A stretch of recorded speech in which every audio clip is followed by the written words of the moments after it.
Well, I'm never sleeping again. Let's talk about why.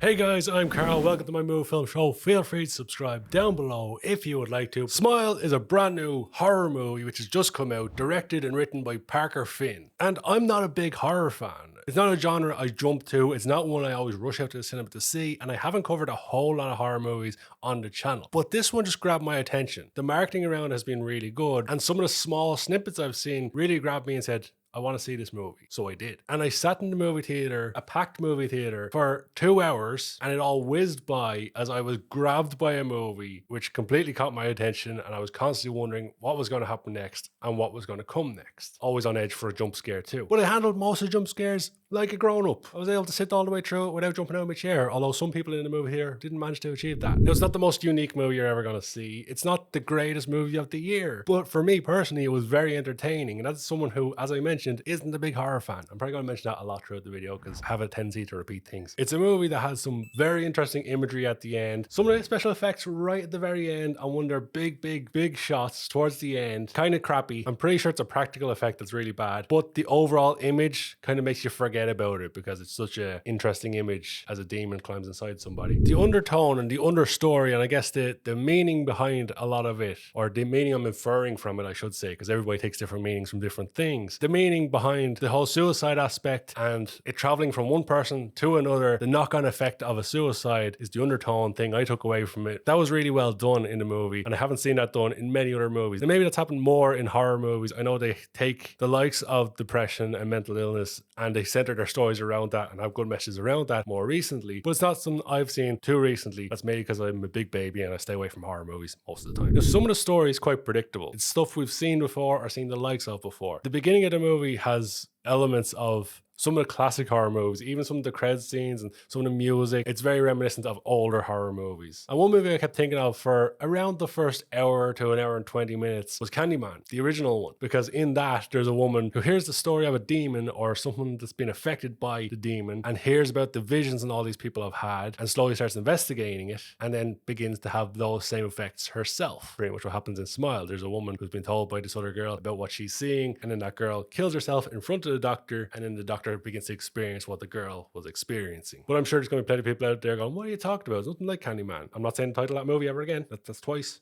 Not saying it again. And I'm sure horror movie aficionados out there are going to look at this movie and see other homages to bigger movies that I've completely missed because, as I mentioned, I'm a big baby who stays away from horror movies most of the time. But some of the images towards the end of the movie, some of the camera techniques and everything were really well done. The lighting throughout it for a horror movie was really well done as well, because some horror movies have a tendency to make everything super dark to the point where you can't see a thing. This movie didn't have that problem. It did have dark lighting, but they made it possible to know what was happening. And they used lighting really well. They used sound really well throughout the movie, or lack of sound in places. There was an eerie silence and a creepiness to the silence throughout the movie, which was really annoying when the guy 2 seats behind me is eating popcorn like he's a barnyard animal. That was the most annoying thing about the whole movie. One thing I noticed with the sound is that throughout the movie there was various instances where a sound effect was just thrown in randomly. For example, she's walking out of the prison after speaking to a prisoner in there, and while she's walking out of prison you hear a young girl scream. It's completely out of context, completely out of nowhere, but it was very loud off to my right. And there's a couple of times throughout the movie where a random sound effect plays. Maybe they forgot to delete it in the edit. Maybe it was supposed to be a psychological thing and affect you and scare you, and that just didn't work. But overall, I really enjoyed the movie. And as I mentioned, I'm not someone who loves horror movies. I don't watch them all the time. I've watched a good few in my day. I've seen majority of the classics, but I felt the scares were good. I judged that based off the audience in the room, because there was a pretty big audience for this one. A lot of jump scares, a lot of people giving that nervous laughter afterwards, a lot of people trying to pretend they weren't scared. Some of the imagery was really good, but as I mentioned, some of the story is a little bit predictable. They didn't go with this super predictable ending. They went with the horror ending, and that's something I always tip my cap to, not to be afraid of doing that. It's certainly one of the more unique stories I've personally seen in a while, and it's something I've been complaining about with mainstream movies, is that there's too many reboots, too many remakes, too many retellings of stories we've already seen. This one is a little more unique. I'm sure there's going to be loads of people out there going, no, this movie's just like that movie that came out last year and I just didn't see it. I really enjoyed the overall experience of Smile. It had me gripped all the way through. It was a very entertaining movie with some imagery imagery that's going to last a lifetime for all the wrong reasons, but it's not one of the greatest movies I've ever seen. So when it comes down to a rating out of 10 for Smile, I'd give it an 8 out of 10. I think they gave a little bit too much away in the trailers. The scene when the girl runs out from the house and her neck whips around, that was in a clip or a trailer I'd seen before the movie, so I kind of lost the effect of it, whereas other people were screaming their heads off when that happened. A nice little start as we head into spooky Halloween season. If you've got a recommendation for a horror movie I should check out, let me know all about it in the comment section below. But a video you should check out is the one right over here, or the one right over here, because checking out more videos greatly helps my little YouTube channel right here on YouTube.